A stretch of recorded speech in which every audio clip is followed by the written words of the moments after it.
Bonjour, je m'appelle Pascal. Je suis retraité depuis le début de cette année, donc c'est tout récent, donc début 2025.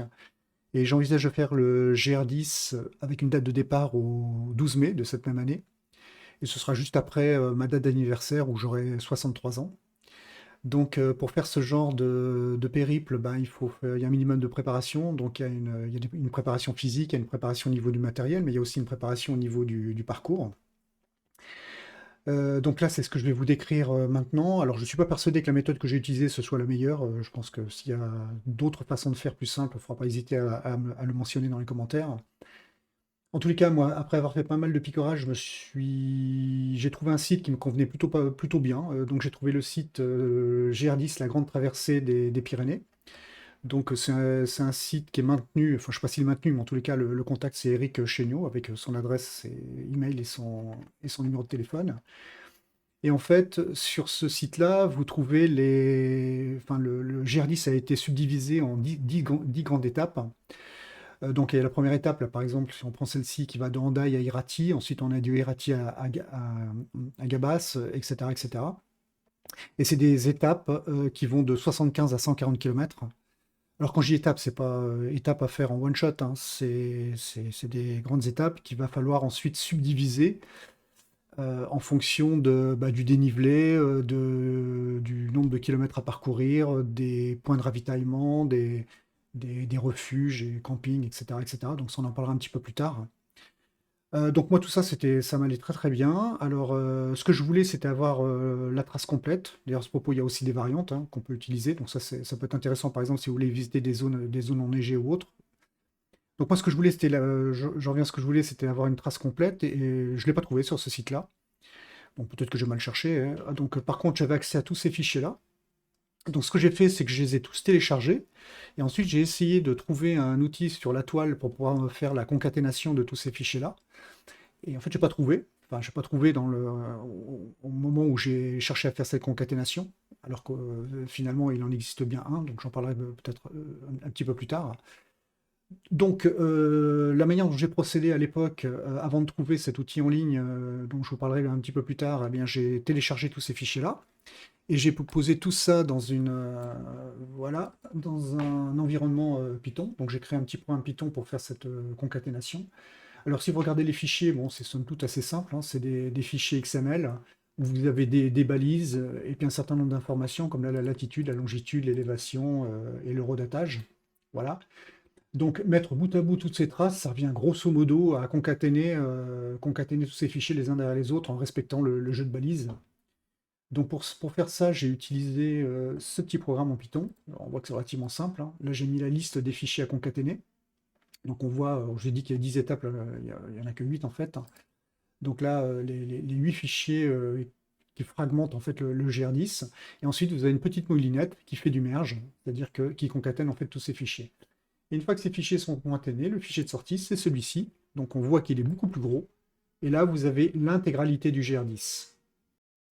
Une fois que ce fichier est généré, donc il faut deux choses. Premièrement, c'est de le visualiser pour voir si on ne s'est pas trompé. Et ensuite, commencer à positionner les étapes journalières. Pour faire ça, j'ai utilisé cet outil qui s'appelle Komoot en version gratuite. J'ai importé la trace GPX. Donc je ne vais pas le refaire ici parce que ça prend quand même un petit peu de temps. Donc on voit que ma trace GPX qui correspond à celle du GR10 traverse bien la France de part en part, donc il va de l'Atlantique jusqu'à la Méditerranée, et de Hendaye plus spécifiquement jusqu'à Banyuls.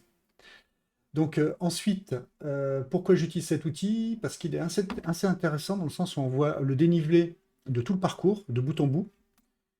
Et le dénivelé est assez intéressant parce que ça vous permet de définir à peu près la durée de vos étapes. On voit par exemple qu'ici, vous n'avez pas trop de dénivelé, donc on peut se permettre de faire un petit peu plus de kilomètres et marcher un peu plus longtemps que dans ces coins-là, où on a quand même des dénivelés qui sont relativement importants. Donc là, on voit qu'on monte à plus de 2000 mètres, alors que là, sur toute la première période qui va à peu près jusqu'à 180 km, on est en dessous de 1000 mètres.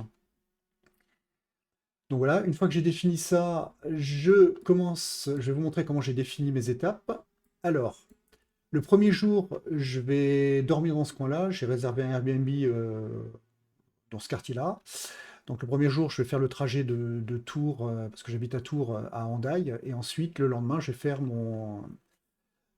ma première étape. Et pour faire justement, pour pouvoir faire cette étape, comment je procède? Je clique au début du parcours, puisque c'est la toute première étape, et ensuite je me déplace. Et si vous regardez, sur la carte, vous avez une espèce de trace blanche qui se déplace. C'est l'endroit où je suis positionné en fonction de la barre verticale que je déplace avec la souris. Donc, ensuite, si vous regardez le compteur, alors je ne peux pas lâcher la souris, je ne peux pas vous le pointer parce que sinon il va figer la trace. Mais si vous regardez ici, juste au-dessus de l'endroit où il y a la croix de ma souris, vous avez un petit compteur. Le premier, c'est la durée. Donc là, j'ai une durée de parcours qui a une vitesse de 3 km/h à peu près et de 7h44. Bon, c'est quelque chose qui me paraît tout à fait faisable. En kilométrage, ça fait 21, à peu près 22 km. Et si vous regardez un petit peu plus loin, vous avez la flèche inclinée vers la droite, vous avez un dénivelé positif de 1000 mètres et un dénivelé négatif de 920 mètres. Donc voilà, moi, c'est quelque chose qui physiquement me paraît tout à fait réalisable. Alors, une fois que je suis à peu près dans ce que je suis capable de faire, bon là, je dirais relativement confortablement dans la journée, eh bien, je regarde le dénivelé et je fais en sorte de ne pas être tout en haut d'une montagne. Alors là, une montagne, c'est peut-être un bien grand mot, là, c'est une colline. Et je me positionne plutôt sur une vallée pour plusieurs raisons. C'est que statistiquement, c'est là où vous avez plus de chances de trouver des refuges, du ravitaillement, de quoi vous poser, etc. Donc là, je vois, ça fait 7h44, à peu près 22 km. Hop, je lâche la souris. Voilà. La première étape, c'est tracé. Et ensuite, je regarde où est-ce que je suis tombé. Donc là, j'ai même quelques photos qui m'indiquent à peu près ce qui m'attend sur le chemin. Donc, il est évident que ici, c'était pas forcément très intéressant de s'arrêter parce qu'en fait, vous êtes sur le flanc d'une montagne, donc c'est un peu compliqué pour poser la tente si vous voulez avoir quelque chose d'à peu près plat. Et ce que je regarde, ce qui m'intéresse aussi beaucoup, c'est le côté ravitaillement. Donc, je vois que si je me pose quelque part par là, il y a de fortes chances que je trouve de quoi poser ma tente ou un refuge. Et ce que je vois également, c'est qu'ici, il y a de fortes chances que je trouve de quoi m'approvisionner. Donc, côté logistique, c'est assez intéressant. Donc voilà, on va dire que je vais me poser à cet endroit-là. Alors, pour pouvoir positionner un waypoint, c'est pas ce site que j'utilise. J'utilise le My Map de Google. Donc là, c'est le même principe, hein. Je télécharge, j'importe la trace GPX, que je ne vais pas vous faire non plus parce que ça prend un peu de temps. Et ensuite, je vais poser tous mes points d'arrêt, toutes mes étapes journalières. Donc là, elles y sont toutes parce que je les ai toutes posées. Mais on va regarder comment j'ai posé la toute première. Alors, je l'appelle étape 2 parce que la première, c'est celle qui me permet de faire le trajet de Tours-en-Daille. Donc, si vous regardez, je me suis posé à cet endroit-là, ce qui est compatible avec ce qu'on avait vu juste avant là. C'est-à-dire qu'ici, voilà, le trajet se terminait par là. Hop, j'ai regardé. Bon, écoutez, moi, ce coin-là me paraît pas trop mal par rapport à ce que j'ai déjà décrit. C'est-à-dire qu'ici, j'ai de quoi m'approvisionner, j'ai de quoi aller chercher de l'eau, etc., etc. Voilà. Et si toutefois j'ai quelques problèmes physiques et autres, je peux rester un petit peu plus longtemps dans ce coin-là, près de la civilisation. Donc voilà. Ensuite, je fais exactement la même chose pour la prochaine étape. Alors, je ne vais pas vous décrire, hein, je pense que vous avez compris le principe. J'efface ma sélection, je vais repartir en kilométrage à partir de l'endroit où je m'étais arrêté tout à l'heure. Hop, je fais le deuxième trajet. Donc là, par exemple, regardez, je suis à 14 heures, c'est beaucoup trop long. Donc là, il est fort probable que je m'arrête dans ce coin-là. Enfin, même 27 km, ça fait un peu beaucoup. Je suis probablement dans ce coin-là. Je ne vais pas regarder exactement, hein. Voilà, donc là, ça va me donner un autre point. Donc voilà, je me déplace. Voilà, le point, il est à peu près à cet endroit-là. Pareil, là, je vais regarder où est-ce que je peux m'arrêter. Alors là, visiblement, pour l'approvisionnement, ça va être un petit peu compliqué. Donc ça, je pense que ça va être juste un bivouac. Et je remets un autre point à l'endroit qui va correspondre à tiens, là, je vois, par exemple, il y a une aire de camping, des choses comme ça. Alors, juste pour mettre un petit waypoint tel que celui que vous voyez là, vous cliquez là-dessus et vous venez le poser à un endroit particulier. Et là, ici, ben là, par exemple, là, si je devais définir l'étape 3, ce serait E3. Et puis, je mets une description. C'est exactement ce que j'ai fait ici. Si vous regardez, là, j'ai éteint 3. Si je voulais la modifier, par exemple, je clique sur le petit crayon et je peux la modifier. Et voilà. Et de proche en proche, je définis tout le parcours. Et là, tous mes waypoints sont positionnés. Donc voilà, là, à partir de cette étape-là, je sais exactement chaque nuit où je vais dormir. Si j'ai pas de problème physique, si j'ai pas de contraintes, même si j'ai un problème de météo, ça à la limite, c'est pas trop un souci. Parce qu'au lieu de partir le lendemain, je partirai le surlendemain en restant un petit peu plus longtemps localement, etc. Mais en gros, ça, c'est ma target. Une fois qu'on arrive là, il nous reste encore quelques étapes, parce que là c'est bien, on a posé les waypoints, etc.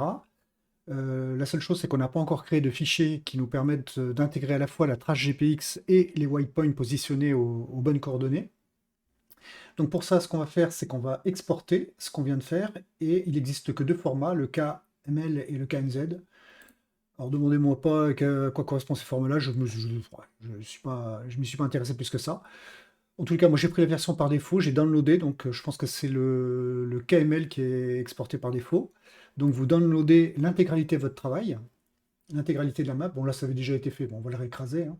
Donc là on est sous perso GR10 GPX, donc là je vais écraser cette version-là. Voilà.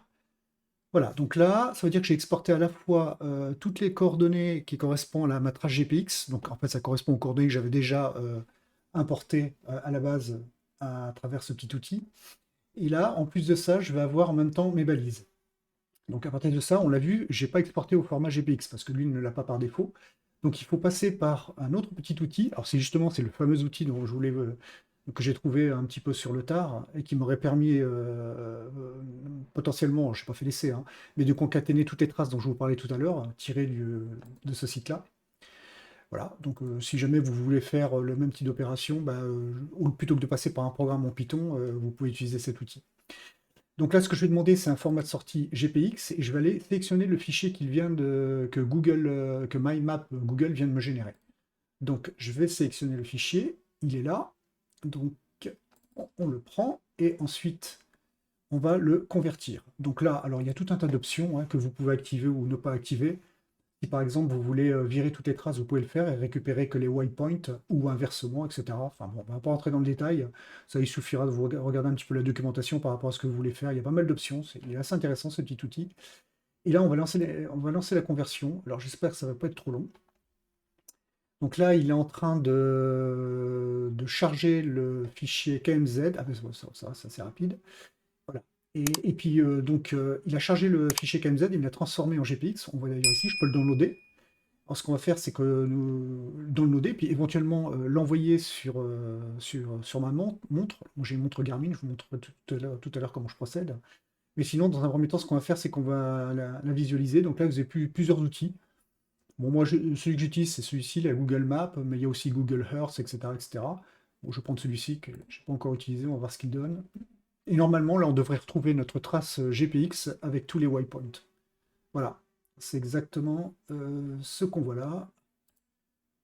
Voilà, donc là, on retrouve notre trace. Alors, je ne sais pas comment on passe en mode plein écran. Enfin, voilà, on voit que tous nos waypoints, là, par exemple, si je regarde la GE2, c'est voilà, la première étape qui était définie à l'ouest. Ensuite, ici, le col des trois croix, etc. Voilà. Ça, c'est tous les points, mes points d'arrêt en fin de journée. C'est là où j'aurai un bivouac, un refuge, ou éventuellement un Airbnb, ou quelque chose comme ça. Et puis l'étape finale qui est ici. Voilà. Et ici, ben, vous avez ici un marqueur de début d'étape.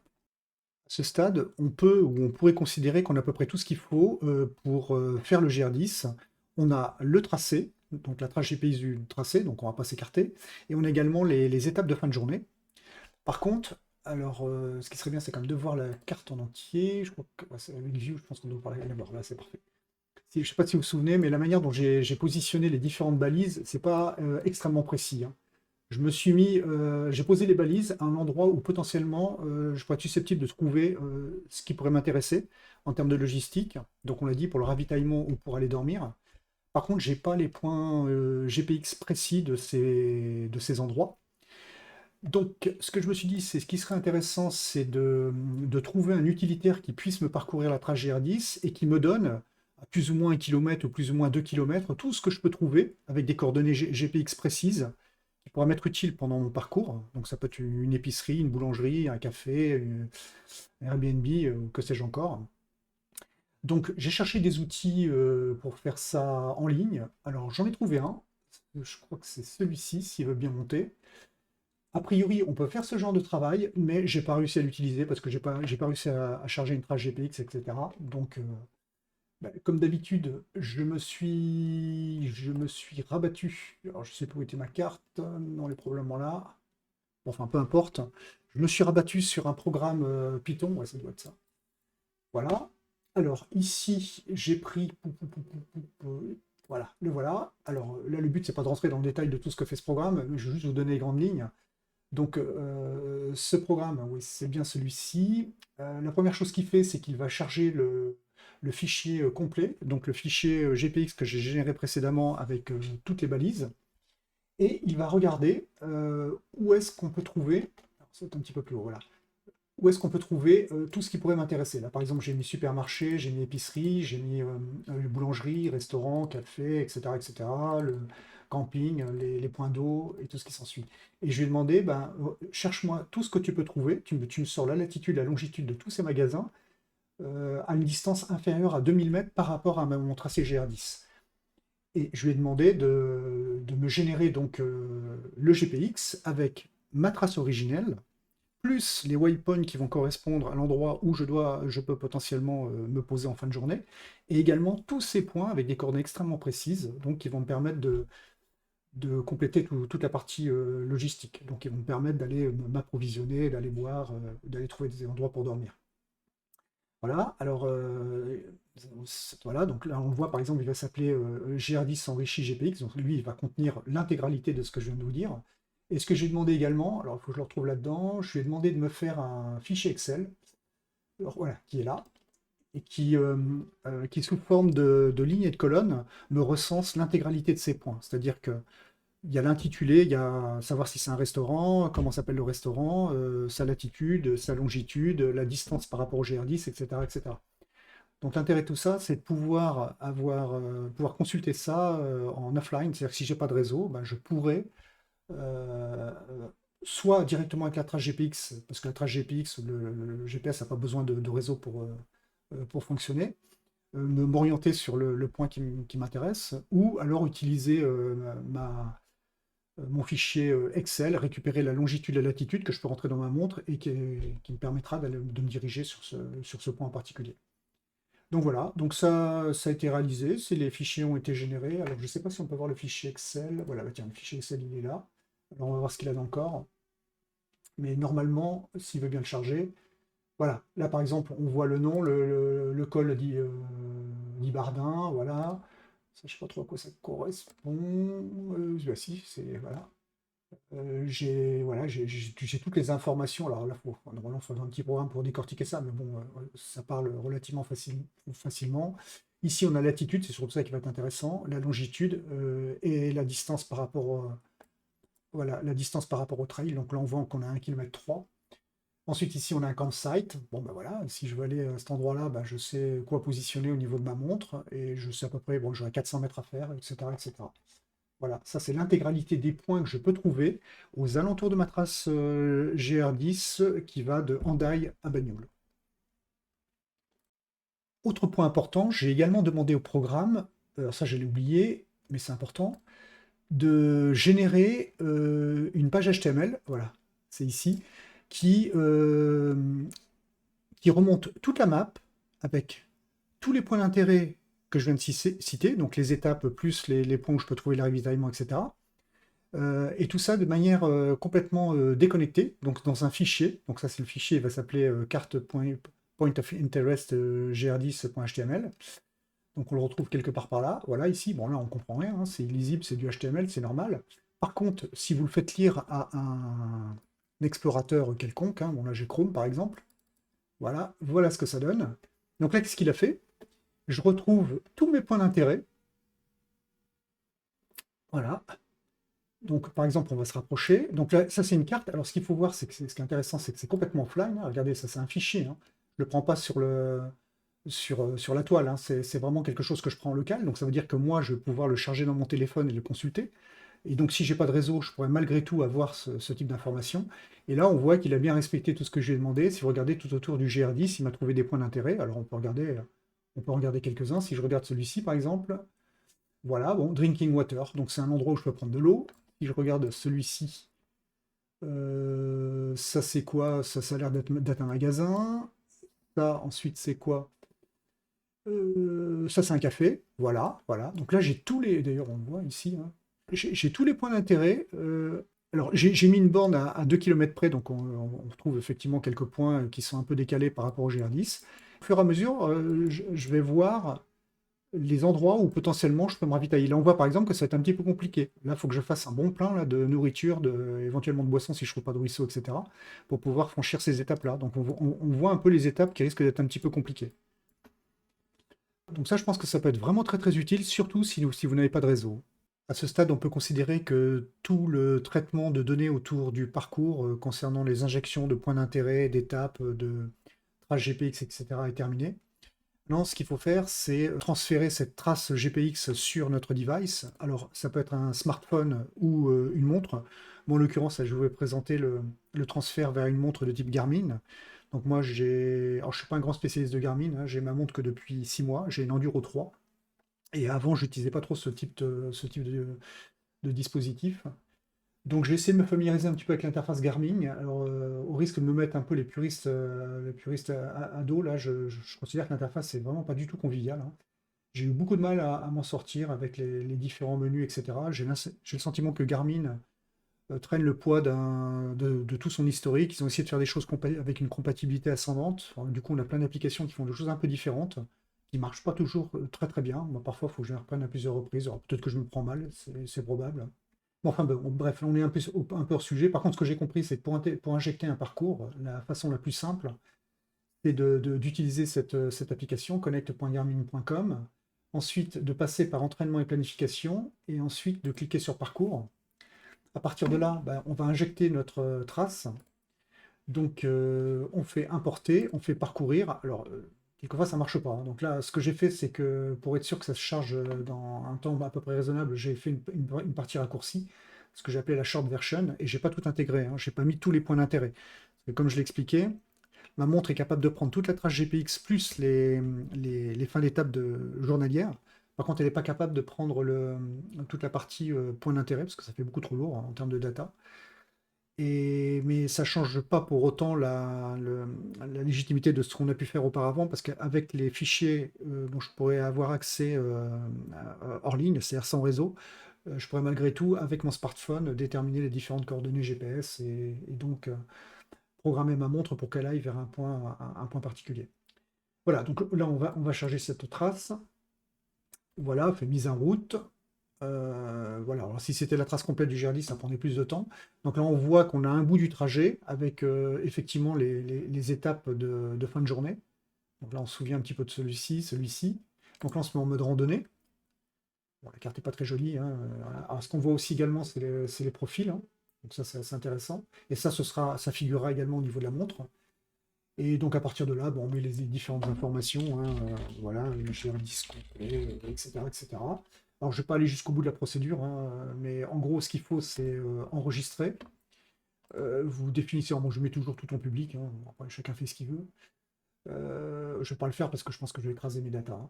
Mais en gros, une fois que vous avez enregistré, il va vous proposer de synchroniser avec votre montre. Alors là, il y a deux options. Ça, c'est pareil, j'ai eu un peu de mal à comprendre. Soit vous synchronisez directement sur le PC, auquel cas il faut que la montre soit connectée sur le PC, et vous passez par une espèce de petite application exécutable qui est, de mon point de vue, là encore, pas très très conviviale. Ou alors, l'autre façon de faire, c'est qu'une fois que vous avez enregistré ici, vous utilisez votre application qui est sur votre smartphone et vous faites la synchronisation. Et là, pour le coup, toutes les opérations vont se faire, mais à travers le Bluetooth. Et de mon point de vue, ça marche un peu mieux. Voilà, je crois qu'on arrive au bout de cette petite présentation de tout ce qui concerne la mise en place du parcours. Voilà, si vous avez des commentaires, n'hésitez pas.